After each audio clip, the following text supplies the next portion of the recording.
کن من بغل بچم بغل تو قمق بلد نیستی نیمرو بکنی بعد میخوایم بزا قاسم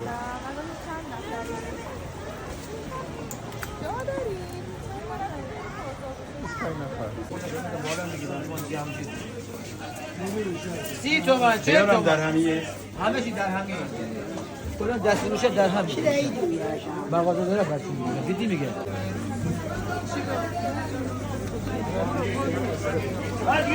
بدم تازه بدم سر باغش نمیدم در بدم تازه بدم در بدم تازه بدم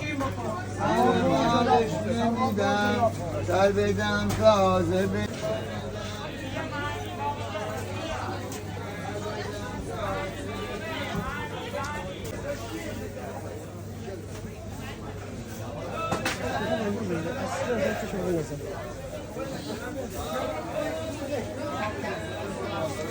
حالا مازن علی ایویا معالی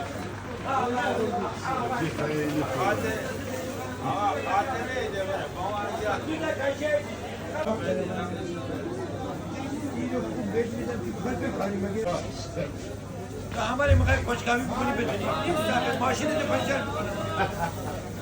هر چقدر بسته بگو بسته حالا مازن علی بالا آقا میگه استانبولی معالی بلد نیستی نیمرو بکنی برو جا این 500 یک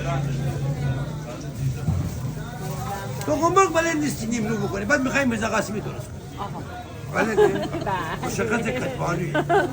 بکا کنتی میده کن سوره کن نمکه کن بکا کنتی میده کن من بغل بچم بغل بده کن اربای ننتی آخه مباکن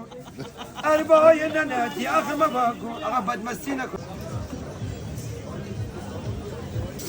از پشت اینجاش هم این گلشون وسط